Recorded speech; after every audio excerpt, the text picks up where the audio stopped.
Good evening, everybody. It is Wednesday night, October the 7th, 2015. It is 9 o'clock on the East Coast, and you are tuned in to the Mock and Roll Show. I, of course, am joined by my co-hosts, J3 over there, who's making funny faces, and Damien, who always has a funny face. Tonight's episode is brought to you by the letters I and T for insider trading. By the way, go sign up now at DraftKings.com, use the promo code MOCKROLL, and get free entry into a game. Win some cash. I've been winning about 3 weeks in a row now. It's been pretty sweet. So go sign up, DraftKings.com. Anyway, guys, another interesting week of fantasy football. Another week where Damien, I think, has made about half a dozen trades, none of which have incredibly helped his team, but that's another story for another league. He lost to J3 this week.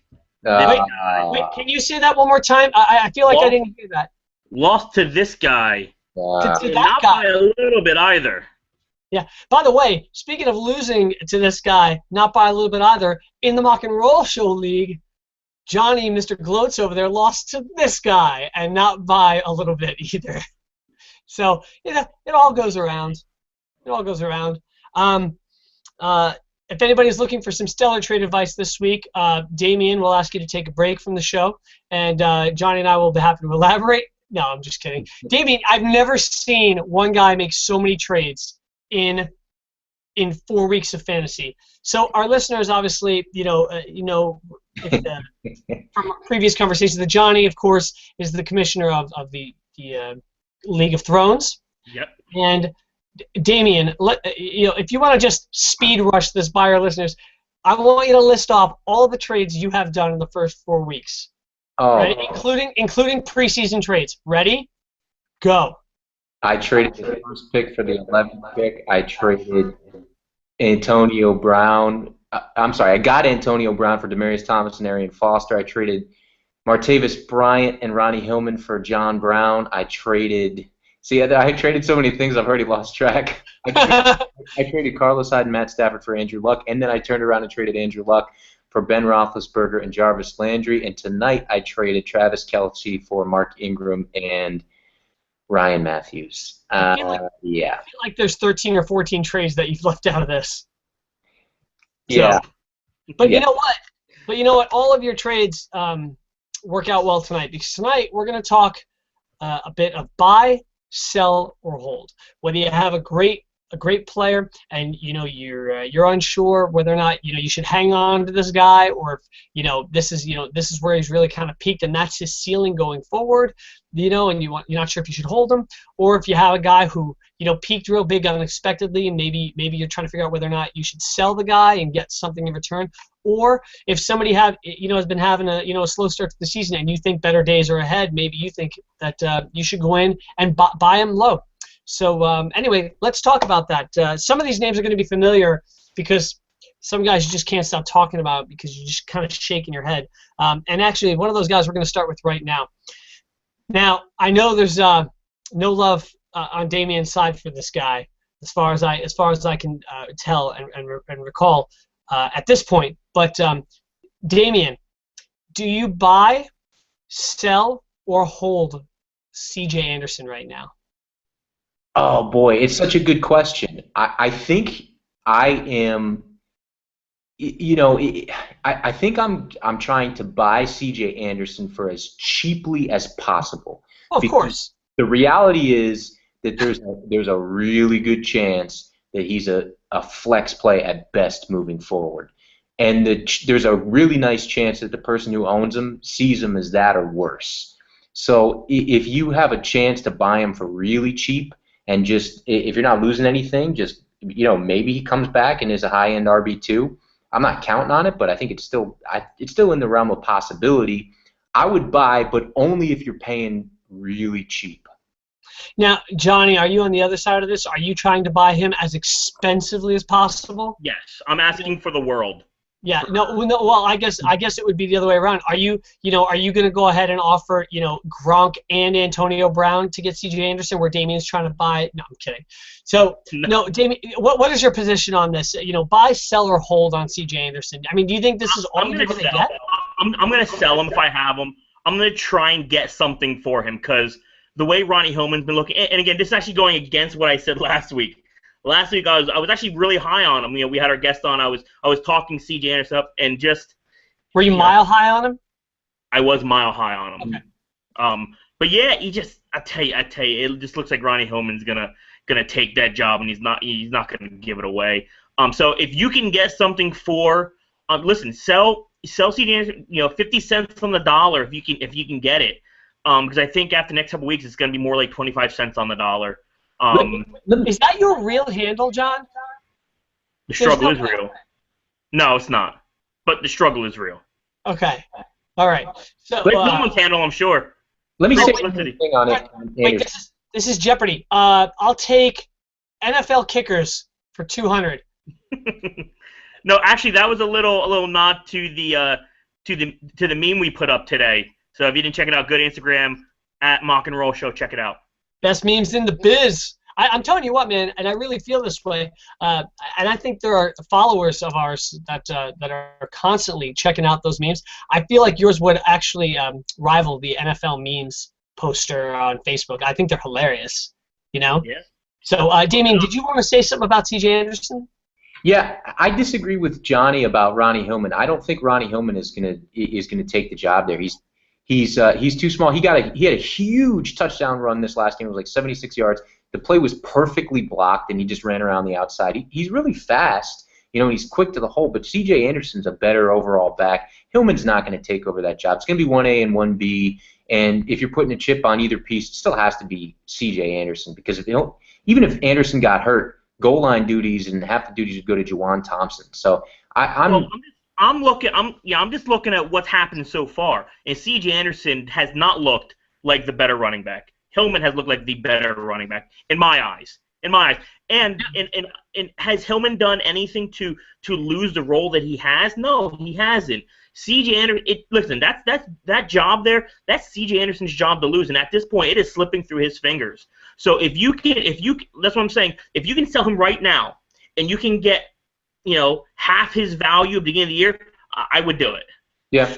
Well, so now, you never want to sell and take a loss if you can avoid it. So here's the way I want to look at it. I want to spin this back around, right? And Damien, I'll start with you. Let's talk about names. Well, that's what I was going to say. So I don't want to say what you have to sell at a loss. Here's my thing. If you're going to buy, right?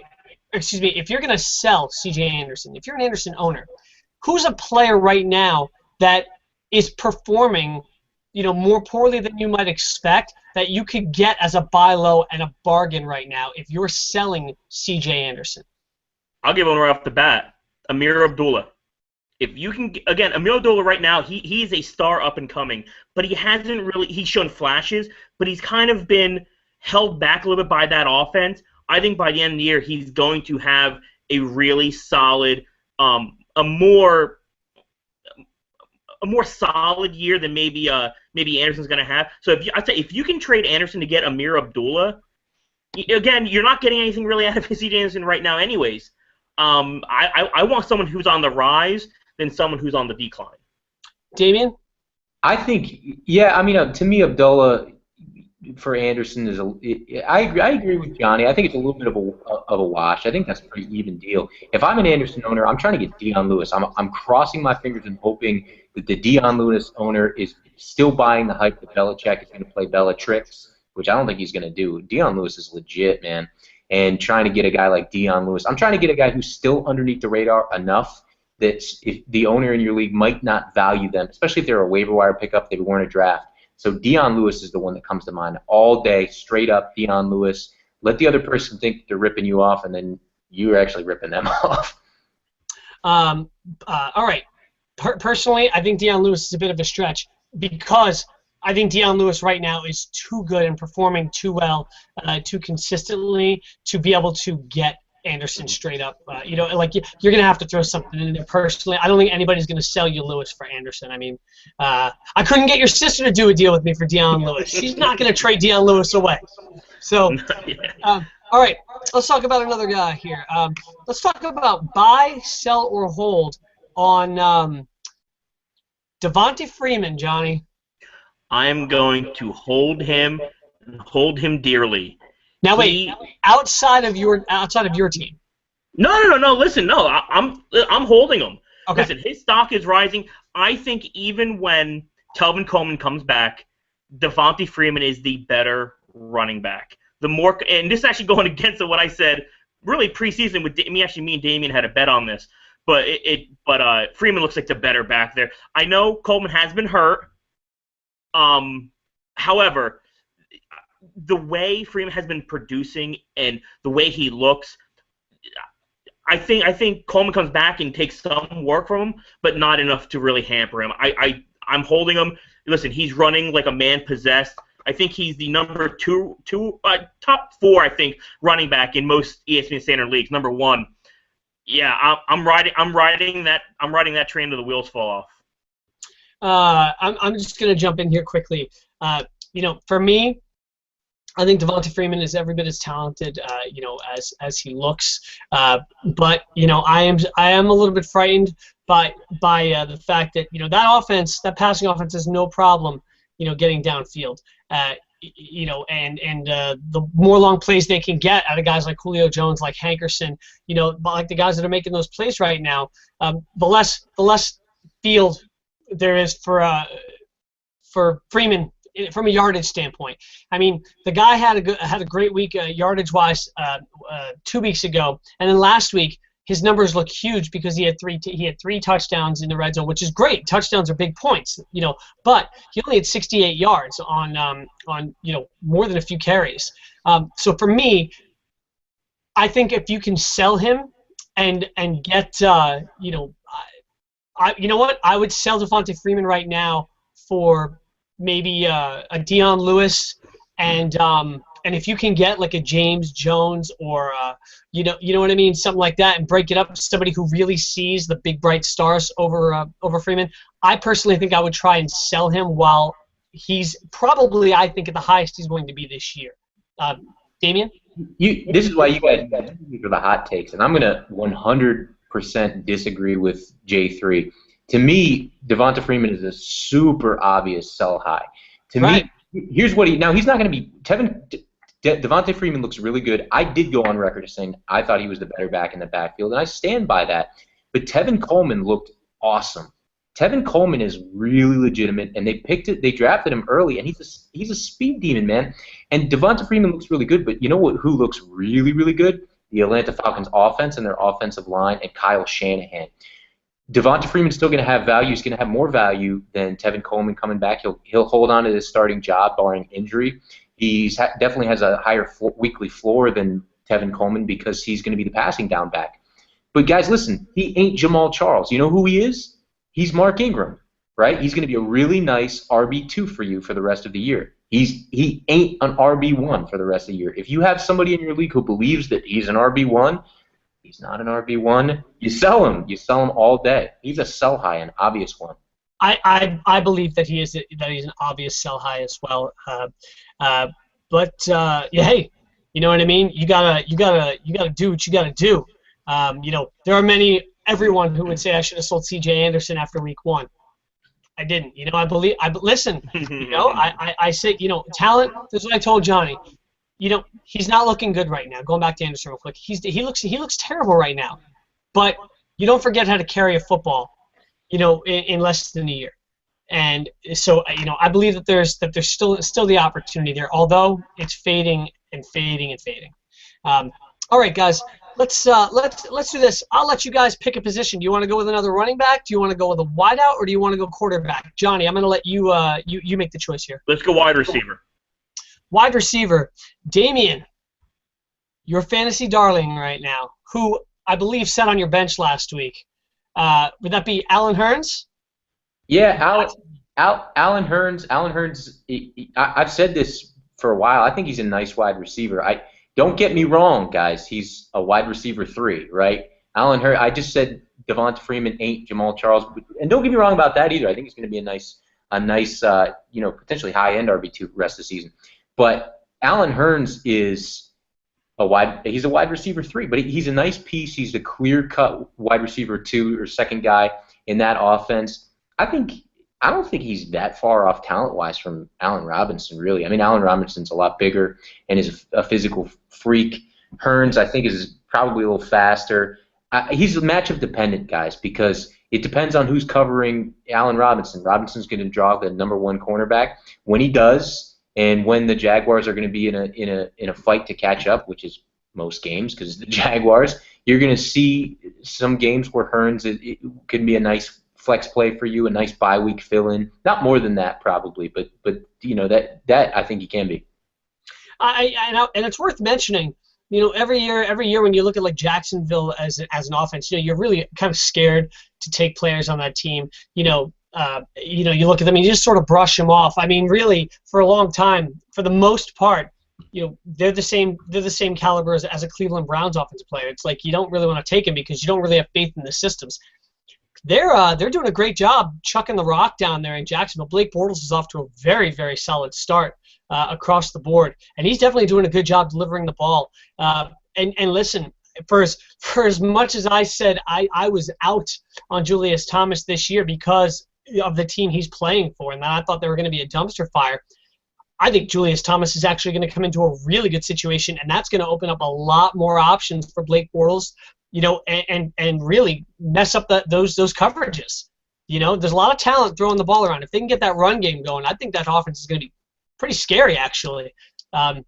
So anyway, I'm buying Hearns right now. I think if you can get him cheap, he's the guy that you can buy. Worst case scenario, you play him in your flex. Best case scenario, he ends up being a sneaky low-end wide receiver too in fantasy. But I think you can buy him right now at a bargain. Johnny. Yeah, he scares me a little bit. Especially if you look at last year, he had that great week 1. I think he had a pretty decent week 2. Then he disappeared. I think this year you may see a little bit of the same. I think you're going to see him have some good games. Then you're going to see him fall off the planet. Especially with them getting Julius Thomas back. And if they end up getting Marquise Lee back at some point this year, I don't know that they will. And they did draft Rashad Green. Again, Rashad Green's kind of low on the totem pole, but this year's already had a touchdown. He had some looks. I think the next big game Hearns has, I think you sell him. Sell him for what you got, or sell him for what you can get for him. Try and get someone who is a Jaguars fan, or B, someone who's dealing with wide receiver injury or wide receiver bye weeks. If the stars align correctly, sell them. Get someone that's maybe a little more, week to week consistent, and that's what I would do. Let me just hop and say 3 things real quick. One, finding a Jaguars fan. First of all, good luck with that. Jaguars fan, they can even find them to fill up the stadium. I bet you'd find some in Jacksonville. Maybe. Maybe. But I disagree with you about the consistent. By the way, Rashad Green is on IR. But I disagree with you about the consistent part. Allen Hearns has not had fewer than 60 yards in any game yet this season. He's been actually really consistent this season so far, 3 or 4 weeks. What I was going to say, John, not even knowing all of those stats, but just knowing that he has been performing fairly consistently, especially from a fantasy standpoint. Johnny, what I would say is, if I was going to support your argument, then what I would do is I wouldn't wait another week to try and sell him. I would sell him now, because if next week or the next 2 weeks he has a 2-point output and a 5-point output, you know what I mean? You blew that window, because now he has that aura of being inconsistent based on the numbers. I think right now he's had a couple of good weeks, definitely. I mean, Damien, like you said, he's been consistent. But I just mean, if you look at the last 2 weeks, I think if you're going to sell Allen Hearns, now's the time to sell Allen Hearns. Well, fine, you sell him now. When the opportunity is right, when he's on a high, I would tell him. Like I said, he's going to be hot, and I think he's going to be cold. Even though he started, 60 yards. If you're not in a PPR league, 60 yards a game isn't fantastic. It's 6 points. Depending on how your scoring is. But if you can get a 15, 16-point game out of him, whether it's last week or this week or next week, I think at that point you should move him, try and get someone more consistent, on a weekly basis that may have, again, you have to see what your needs are, what their needs are. But if you can move them after a high, I would. Yeah. By the way, speaking of buying and selling, certainly there's several more players I want to get to here, guys. But there's one thing I noticed looking through our league today, and last week even, looking for the opportunities to make deals and whatnot. With the injuries that have been showing up this year, with the with the limited number of teams now that have a bell cow back, I mean, really, all of a sudden, those teams are just gone. I mean, it's really a bunch of committee teams, you know, and even with wide receivers going down or young guys stepping up out of nowhere. And I mean, it's really hard. I mean, would you guys agree? It's really hard if you're in a 12-team league or a deeper league to go to a team and have, you know, a big guy to sell and get two positions maybe that you need without underselling or trying to overcharge. I just feel like rosters are really thin this season if you're in 12-team leagues, you know, because there's so much turnover for who's getting the ball. Yeah, and let me go back, and that's kind of why I said to hold on to Devontae Freeman at the point, is because the running back landscape right now is upside down. It's a mess. You know, it's a mess. So if you have something hot in your hand, you know, because listen, if you say, hey, I have Devontae Freeman, I'm gonna trade him, you don't know what you're getting back. If you you know, listen, a bird in the hand's worth two in a bush. And actually, we had a trade on the table this week where I was gonna trade Alshon Jeffrey, who's been hurt all year, and I was gonna trade Devontae Freeman. You know, we had it. You know, listen, we had it. You know, in principle, it was kind of agreed upon. But then when I went back and looked at it, actually really looked at my roster construction, it just didn't make sense because I'm giving away really at this point, you know, probably my second best piece on my team, because now I'm going from Jamal Charles, who's been consistent, one of the few top running backs who have been, and an up and comer who I kind of just stumbled upon. So now I have really the, you know, two top 5 running backs, and now I'm losing one piece. And now I'm looking at my team, and the construction of my team just kind of falls apart at that point. Because now I'm unsure about my number 2 running back, because, you know, if you picked up a Carlos Williams, which I do have, who's hurt, or you have like an AP who's now on a bye next week, or Lamar Miller, when constructing your team and making trades, you know, don't just look at the right now. Don't make an impulse decision. Make sure you look at your team and make sure you put yourself in a position to win. You know, moving forward. That's kind of why I said if you have Devontae Freeman, I would hold on to him. You know, milk him for what he's worth. I think all year his value is going to be high, not as high as it is right now, but I think he's still, even with Telvin Coleman there, because of his ability to catch the ball, I still think he's a low-end number 1 at the end of the season when we're talking about him, because of the way the running back landscape is. Now let me ask you. Well, let me say one thing. You guys are sort of, you know, and Yanni, you're sort of talking about a little bit of a manifesto, sort of, in terms of trading and philosophies, and I think that's really important. This is the time of year where teams really start to look at trades. And there's a lot of people who are really afraid of trades, and then you have other guys like me who are just trade. I'm afraid to trade. I'll put it out there. Yeah, but here's what I will say to our listeners, and I believe this very firmly. And I can't believe I'm saying this, right? But you want to trade in moderation. You don't want to be like me and just trade everything and, you know, away. But really, what you want to do is a trade is a bet on yourself.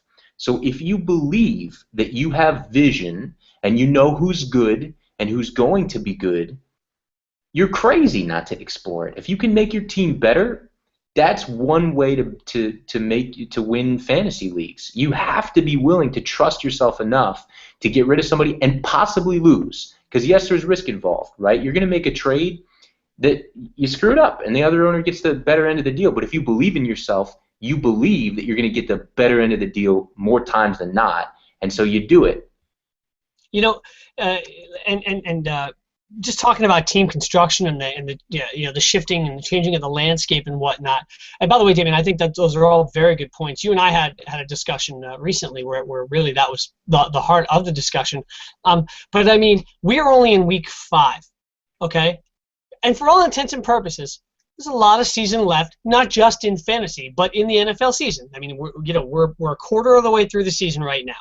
Only a quarter of the way through the season.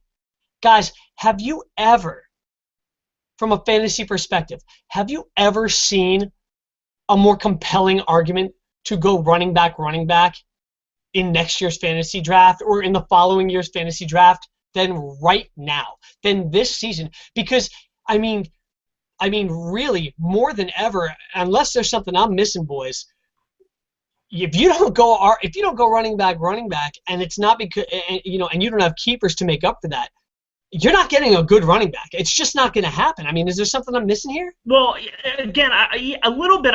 In my eyes, I think you can still go wide receiver round 1 or round 2, because if you look at the top 10 running backs that were in this year's draft, how many are still in that top 10? How many fell off, and how many new guys have now replaced them on that top 10? Sure. So I think even if you miss out on a running back, I think this is where, if you have a waiver system in your fantasy league, is to cherish it. Don't just pick up and drop and pick up and drop. Hold on to that. Look for a gem. Look for someone to get hurt, because again, the landscape is changing, and changing more now than ever, I think, especially in the running back. So if you miss out on a Matt Forte, or you miss out on one of those top 10 running backs, just bet on it that someone is going to take that place. Like, for instance, again, only in week 5, but you look at some of the running backs have came up. Gordon's looking better. Abdullah could be up there. You have Devontae Freeman. You have a Carlos Williams. Who thought Carlos Williams was going to be a top 10 or even a thought in that Buffalo Bills offense? Listen, it's all because LaShawn McCoy gets hurt. You have Arian Foster getting hurt. So all those guys there are kind of falling off, and you're getting new guys to jump up there and make names for themselves. And that's why I think if you still go running back, wide receiver, or wide receiver, running back, I think you're still okay, because there's gonna be running backs in the 3rd, 4th, 5th, and 6th round that we're not thinking about that could be the next guy. Well, speaking of running backs, J3, I got a fever, Sean, and the only prescription is I want to talk about another running back. Who's the next guy on our list? Because I'm pumped to talk about another running back, and I hope you say the name that I'm hoping you say. All right. Well, now listen. I have 2 names that you're probably hoping I'll say on this list. So my question is, do we want to go with the guy that people are pretty high on right now, or the guy that people are a little bit shaky about? Is the guy from Miami on that list?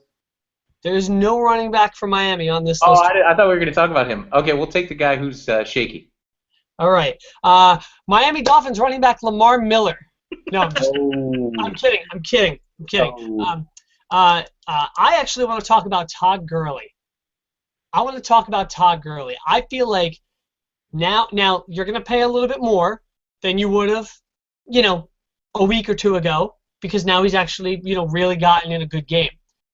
But I still think that now is the time to go and buy him if you can get him, because I feel like the sky's the limit for this kid. He's an athletic phenomenon. I mean, he came back from his knee injury. Looks super, super strong. That Rams offense does not look very good, and I feel like he's going to be the bright star in it, running on that turf. I mean, I'm going to start. Who did we start with last time, guys?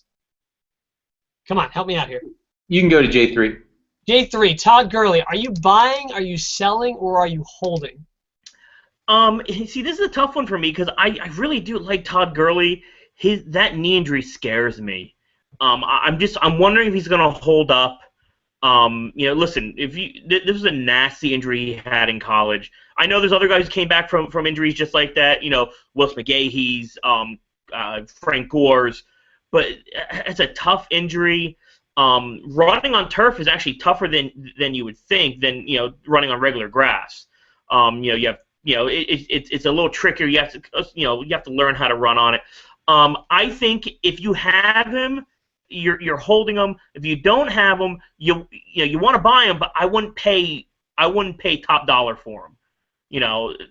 I wouldn't give up the farm, so to say, to get him, because you don't know what you're going to get from him at this point. He looks good. I don't know if he's going to play a whole year.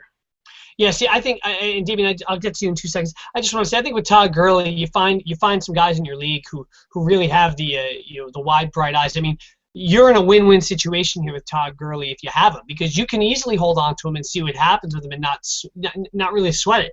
But at the same time, if you've got somebody who's really interested, who has a couple of phenomenal, or even just good-looking buy lows. Buy lows that are going to bounce back, that are maybe off to slow starts, that it's been either matchups or it's been this, that, and the other thing. I think Gurley's a guy that you can definitely sell for some solid buy lows, but otherwise, I absolutely think he's a buy here if you don't have him. Damien? Gurley, and I said it on this show 2 weeks ago. I said by week 6, Todd Gurley will be an every week RB1. And guess what, boys? I was 2 weeks too late with that prediction because he is an every week RB1 right now. Guys, Todd Gurley is this is for our listeners, boys. Todd Gurley is a season changer right now. Whether you have him or you don't have him, he is a huge buy. And I would go so far as to say there's probably only 5 running backs, maybe 4 running backs who I'd rather have rest of season than Todd Gurley. I have a nickname for Todd Gurley. I wish I came up with myself. I didn't. It came from Sigmund Bloom from Football Guys. Eddie Georgia.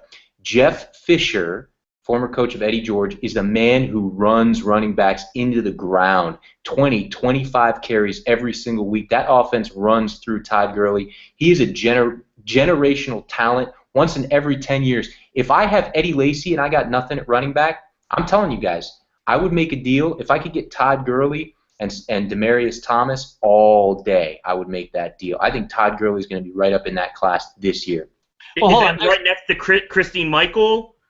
Or hey, listen, make fun of it all you want. I called it 2 weeks ago on this show. I said he's going to be rest of season RB1, and I stand behind that. But he's only had 1 week that he's put up RB1 numbers. No. I know that. He was a number 10 pick. And not even RB1 numbers. He put up numbers. They were good, though. 150 yards and a touchdown? That's RB1 numbers. He put up RB1 numbers, boys. Listen, Todd Gurley, rest of season, he's a 20 carry. You guys just got done saying that the running back landscape is devastated, which I totally agree with. You're looking at a 20 to 25 carry a week running back, a guy who's been compared to in college to Adrian Peterson. He was a number 10 pick, the first number 10 pick since – oh, I guess Trent Richardson. Let's not go there. But I wouldn't use Richardson. This is a guy who's I wouldn't use college analogies when it comes to NFL players. That's a dangerous dangerous ground to be walking on. But what I will say is, if it's true what you said, if they're giving Gurley 20-25 carries a game, he's going to be in big trouble. He's going to get that further supports I think what Johnny said. Yeah, I'm fine with making the guy the number 1 back, but I think you play it smart his first year out there, and you run him 17 to 20 carries, maybe 15 to 18 carries a game, and get the most you can out of those carries and preserve him and make sure he's going to be able to stay healthy. Because if you have 25 carries a game, he's going to break down. That knee's going to get inflamed. And you have Trey Mason there. You know what I mean? Like if Jeff Fisher said, Trey Mason is the running back now. Gurley is going to be the running back of the future. They're not going to risk. I'm telling you, they're not going to risk re-hurting that knee this year, his rookie year, by giving him 25 carries a game. He's going to get. I think he's going to get 10 to 15 carries a game, touches a game, and I think Trey Mason is going to supplement what he doesn't get. They're going to split the work. There's no reason when you have a Trey Mason on your team to put the full load on a rookie running back coming off of a devastating knee injury. Okay, if they do that, they are silly, they're stupid, and I would be very upset with that. Okay, I have 2 quick questions here about Todd Gurley. John, 1 for you, and then Damien, 1 for you. Okay, Johnny, even if it's not being said, even if it's not being spoken about, even if Jeff Fisher hasn't said a word to anybody and he's just thinking about it up here, do you believe that in Jeff Fisher's mind that Todd Gurley is on a snap count? Yes, I do. Listen. He is the future. He said that. You are going to protect that future. Listen, that team is not done reconstructing. I think in 2 to 3 years, that's going to be a totally different offense. I think if Jeff Fisher is still there, he's going to put pieces in place to build around Todd Gurley. You're right. He is that special of a running back. However, you don't want to put all your chips in one basket and go balls to the wall his rookie year until they know for sure that knee is stable. Even though he's cleared and he's running good, over time, if they're fall on turf or fall on grass, what would you rather do? He's getting tackled on turf, half of his games, and that's not as forgiving as grass is. Sure. I really think he's mentally, maybe they're not saying it out loud, but I do think he's on not even a snap count, but he's on a touch count. I think they're going to limit him to about 10 to 15 touches a game where, like I said, Trey Mason is going to supplement the rest, and I think that's the way they're going to handle him this year. Next year, kid gloves are off. But I think for his rookie year, I think they're going to handle him slowly. One little side question, John. Just a real quick answer here. Sure. How many games the rest of this year, right? Starting this week, how many games do you think Todd Gurley has? I'm not talking about touches. I want your prediction for how many games Todd Gurley has 20-plus carries for the rest of the year? Yep. How many 20-plus carry games does Todd Gurley have? 8. 8? Maybe. Okay. Damien, here's my question for you, and really, Johnny and I are going to be able to kind of get in on this one too. You just said that Gurley is such a phenomenal talent, and and he has all these things going for him, which nobody disagrees with that. But you said the thing I found most interesting about what you said is you said there's only about 4 running backs that you would rather have on your fantasy team than Todd Gurley. Yeah. My question for you is, who are the only 4 guys? Because then I think Johnny and I are going to name a few that you might be forgetting or underestimating. No, Who are your 4? This is a ration thing, and let me answer the other question too. Johnny said 20 touches. Touches or carries? He said touches. I said carry. I said I want to know how many 20 carry games. Carry games, and Johnny said 8. I'm saying touches. Oh, you're saying touches. No, John. I'm sorry. I'm not talking about touches personally. You're saying just because Damien says he's going to have 20 to 25 carries a game, bell cow. My question is from your side, under how many 5. 20 carry under games? 5 games, he's going to carry the ball more than 20 times. Okay, less under than 5. He's going to touch the ball, I think, more a couple times. Especially, it's going to be dictated by game flow. But they're not going to hand that ball off to him more than 20 times. More than a handful of times. I just can't imagine that's going to be the case. Okay, and so Damien, I want to hear your 4 backs that you think are. I think he has 8. There's 12 games left in the season. I think 8 of those will be 20 carry games for Todd. That's my prediction. The backs I take ahead of him: Le'Veon Bell, Jamal Charles, Adrian Peterson, Matt Forte. I'm sorry, scratch Forte. Eddie Lacy. Okay, Eddie Lacy. And then I put Forte in, so I lied to you. Then he's my number 6. So Forte would be below Gurley. Forte would be ahead of Gurley for me. Okay. But it's really close for me. It's really close. But Forte's ahead of Gurley. And then there I have Gurley. So I have Gurley ahead of Marshawn Lynch. I have Gurley ahead of. I don't think anybody would argue that right now. I have Gurley ahead of Jeremy Hill. I have Gurley, not even that Jeremy Hill's there. I have Gurley ahead of Mark Ingram. I have Gurley ahead of who am I forgetting here, guys? I mean, it's the running back is messy. That's why I have Gurley. It's not crazy, boys. It's really not. If he's how about Arian Foster the rest of the year? Nah, Todd Gurley. Really? Yeah.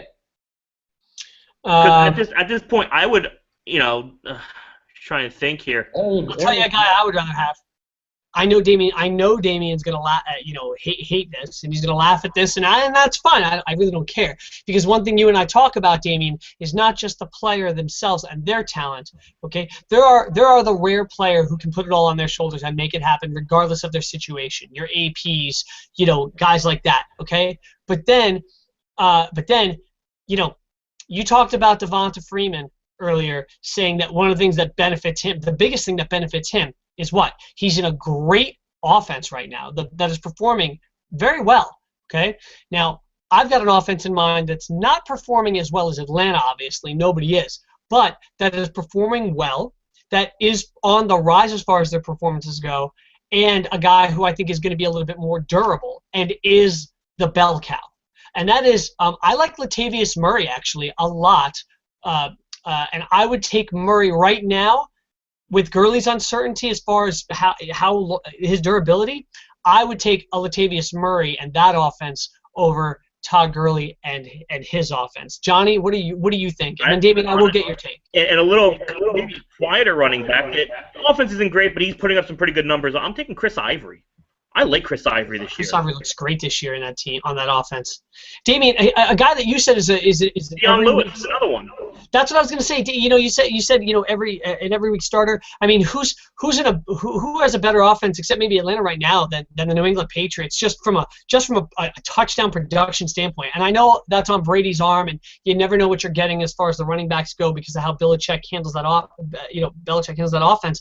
But I mean, you got to feel pretty good about Lewis too. You know what I mean? Well, in comparison to a Gurley. Well, here's what I'm saying, guys, and I respect your take that the best laid plans are probably to have Gurley maybe on a pitch count. But you guys saw he is a huge guy with tremendous speed. He is a problem. He's a problem in that offense. And you know what Jeff Fisher wants to do? Because guess what? Jeff Fisher is on a pitch count too. He hasn't exactly been great in St. Louis. You know what Jeff Fisher wants more than he wants to put Todd Gurley on a pitch count? He wants to win games, okay? And Todd Gurley is a guy who changes that whole offense.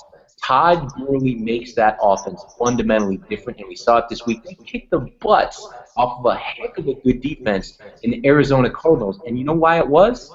It wasn't because of Nick Foles. Todd Gurley changes the way defenses have to play. He's a big problem. And they drafted him in the top 10 for that reason. Guys, there's a chance I could be wrong about this, but I'm telling you, Todd Gurley is going to be a season changer. Jeff Fisher might be thinking, well, boy, I only want to give him 12 carries this year. Yeah, good luck. They're not going to be able to take that guy off the field. He's too good. He's going to. Yeah. How much? I mean, and I'm not talking about guys you have on your team, personally. I mean, when you think about, putting together a deal, what are you willing to sell to get a Todd Gurley? Anything. Literally anything short of Antonio Brown, Gronkowski, Jamal Charles. Like I said, if the Todd Gurley owner, if I have Eddie Lacy and I'm not happy with my wide receivers, and the Gurley owner has a really nice wide receiver, I'm selling Lacy for Gurley and a nice wide receiver, and I'm taking it all day to the bank because guess what? I think Gurley's going to finish pretty close to Eddie Lacy end of the year. That's how high I am on Todd Gurley at this moment. All right, let's. Yeah. No, go ahead. Listen, I'll say that's too rich for my blood. Listen, my last thing I'm going to say about this is when they drafted him, they brought him along super slow. It's hard for me to believe that they bring him off super slow, being very careful with him, to kind of handle him with kid gloves so far, and then I just can't see them just totally saying, all right, run wild. I don't. It's hard for me to believe that they're taking such good care of this kid so far, and then it's just like cut the cord, let him go. I just don't see it happening. I think they're going to manage him all year long because, again, he is the future of that team. And if you just let him go and he re-injures that knee or he does something else that's going to hamper his ability to become a better running back at the NFL level, I don't think they're going to do that. I think that's going to come from above, not from Jeff Fisher. That's going to come from team ownership. Well, that's the thing, and that's the thing. Damian, here's the thing. I think you both make very valid points, very good points. Damian regarding Jeff Fisher and how things have been for him and his really sort of need to win this season and really show that he has a plan. You know what I mean, for this team. Johnny, I understand where you're coming from too, and personally, I'm going to lean a little bit more towards what Johnny says here. Look, I don't see any way that the Rams win that division. Okay, the Seahawks have struggled, but they always find a way to win games, even if it's on blown calls by referees, because they do that more often than not. The Cardinals look really good this year. Their defense is solid. Their offense is producing. I believe that Arizona ends up taking that division. And so for me, for what based on what you guys are saying, and also what I have sort of seen, I don't see them selling out Todd Gurley 200%. To finish in second or third place this year in that division. You know what I mean? I think if they were making a run for the number 1 seed in the NFC or the number 2 seed to get a bye, I think, yeah, you're going to do that. But I don't think they're going to ride him really hard until they see a reason that they need to for greater things than just Jeff Fisher's job. What's the Rams record now? The Rams? I want to say 2-2. I'm not sure. What's the Seahawks record? Seahawks, I think, are 2-2. What's the Cardinals record? 3-1, I believe. Who has the tiebreaker in that division between Rams and Cardinals? I don't know. We're 4 weeks in, and there's a lot of football. Rams just beat them, man. Oh, that's right. The Rams beat them in week 1. Rams are in the pole position in that division right now. In the pole position? They don't have the best record, but they're in the best position because. Can I tell you why they're not in the best position, Damien? Why is that? Because the Cardinals have twice as many points, literally exactly twice as many points scored as the Rams, and have allowed 16 points less. No, I hear you. The Cardinals. The differential is plus 75 Cardinals, minus 15. I mean, the Cards played the Bears. I mean, the Cards played some patsy teams, but I'm not talking about how they looked in their games. I'm talking about standings right now and division tiebreakers. The Rams, in my opinion, are in the best position in that division right now. I mean, it's to be seen. We got a long season, like we said. All right, we can do one more player, or we can go right into our game. Which would you guys like to do? Let's go back. Who's the other guy? Well, I've got 3 guys here. I got 2 quarterbacks and a running back. Well, let's do quarterbacks. We haven't did one yet, and then maybe we'll just do the quarterback, and then we'll get to the game. All right. Do you want to do a guy who's performing well or a guy who's underperforming? I like the underperformers. Okay. This is a guy that's been brought up and seen in our recent activity logs in our league multiple times this season. And Damien, of course, you know I am talking about Indianapolis Colts star quarterback Andrew Luck. Now there have been talks that one side reports that Andrew Luck has a slight shoulder separation. The Colts are emphatically denying that, saying that report is complete garbage. But of course, they're not going to want to leak that stuff out. You know what I mean? So, Damien, I know you bought him and then you sold him, but taking your personal trades out of it, if you have Andrew Luck, or if you see him right now, are you seeing him as a buy low, or are you trying to get out of Dodge?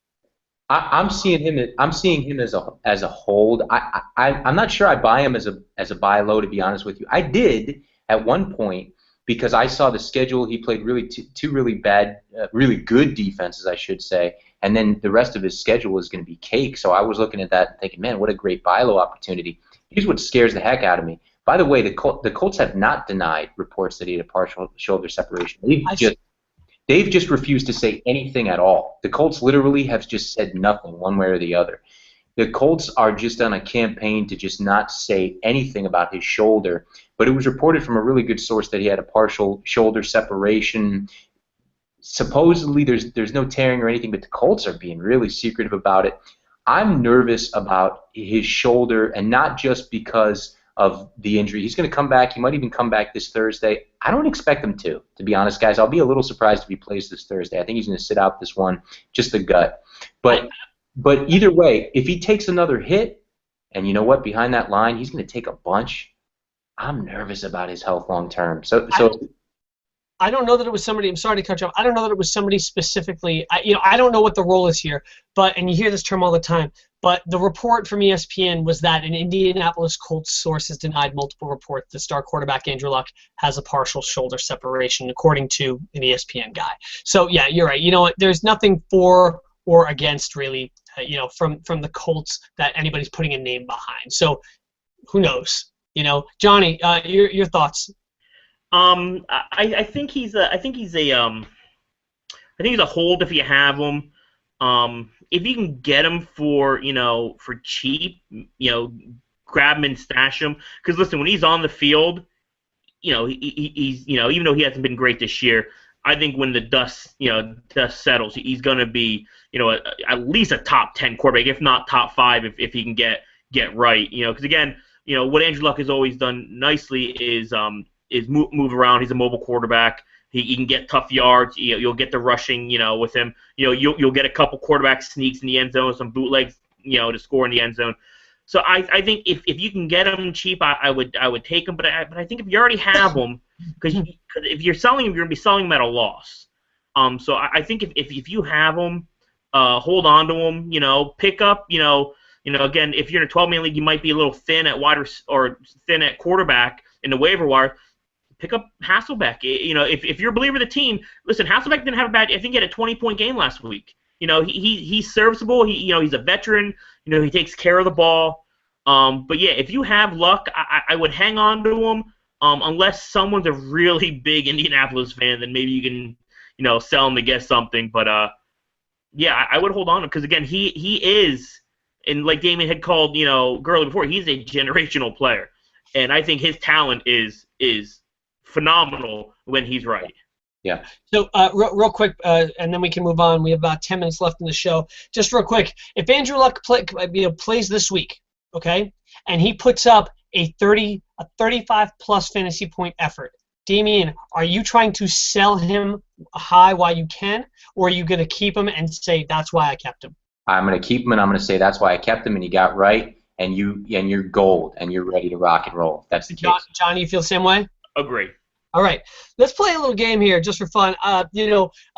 We've talked about running backs, and that the field is a mess, and you're in a lot of ways you're not really sure what's what and who's going to get the ball or whatever. Well, with wide receivers, obviously there's you have your big names, but then you've got some guys who quietly snuck up in the ranks and whatnot. Now, when I mention these names, by the way, these are not guys that are fantasy relevant. I just thought this would be fun because you get so many guys that come into games, fantasy, that play a role in fantasy or otherwise, and you're like, who? Like, I never heard of this guy. So with you guys, I want to play a game, and Johnny, I'm going to start with you. We're going to play a game called NFL wide receiver or former Nathan's hot dog contest eating champion. Okay? No cheating, boys. I'm game, man. I'm game. I love a Nathan's hot dog. All right. So no cheating, guys. Damien, you like that? Yeah, all right, here we go. That's fine. Johnny, I'm going to start with you. Ready? Here we go. Mark Mariani. Football player. Chicago Bears wide receiver. That is correct. And by the way, these aren't like practice squad guys. These are guys that I pulled from ESPN's depth charts. Okay. Nice. All right. So good job, Johnny. Hey, look, I'll even give you one of your cheesy sounds here. Damien. Are we competing? Am I competing with J3? We are going to take. I'm going to That's count what them. we do, man. We compete. Let's compete. Here we go. Let's keep it going. Ready? All right. Matt Hazel. Nathan's hot dogs. Matt Hazel is a wide receiver for the Miami Dolphins. Oh. So Johnny, that you know what? I'll give you guys both a chance to guess here instead. So that one, there's no point awarded. Here we go. Johnny, Steve Kiner. I want to say football player. I'm going to say Nathan's hot dog eating person. Damien. Nathan's. Nathan's? Both of you guys? That's correct. He won the championship in 1999. You ain't no Joey Chestnut. By the way, I did not put Joey Chestnut on this list. Damn it. Or Kobayashi. All right, here we go. Damien. Stephen Abrams. Nathan's. Football. Johnny.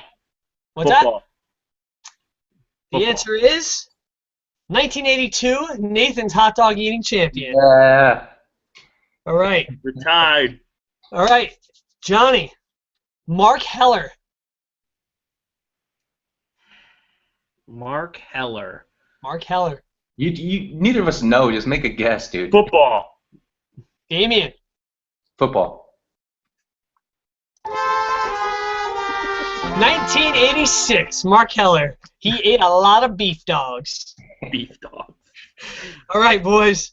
Let me see. Damien. Brenton Burson. Football. Johnny. Football. Panthers. Correct. That's another tie, so we'll cross that off. Johnny. Let's go with Jay Green. Hot dogs. Hot dogs. Both going hot dogs? Yep. 1988 and 1989. 2 years in a row. Back to back. Wow. Here we go. All right. Matt Stoney. Damien. Yep. Yeah, you're up first. I just went first. Oh, you did? Yeah. That's Matt Stoney, Nathan's. Nathan's. Johnny, are you cheating? No, I'm not cheating. If you can admit it, I it's swear okay. to God, I'm not cheating. Nobody's listening.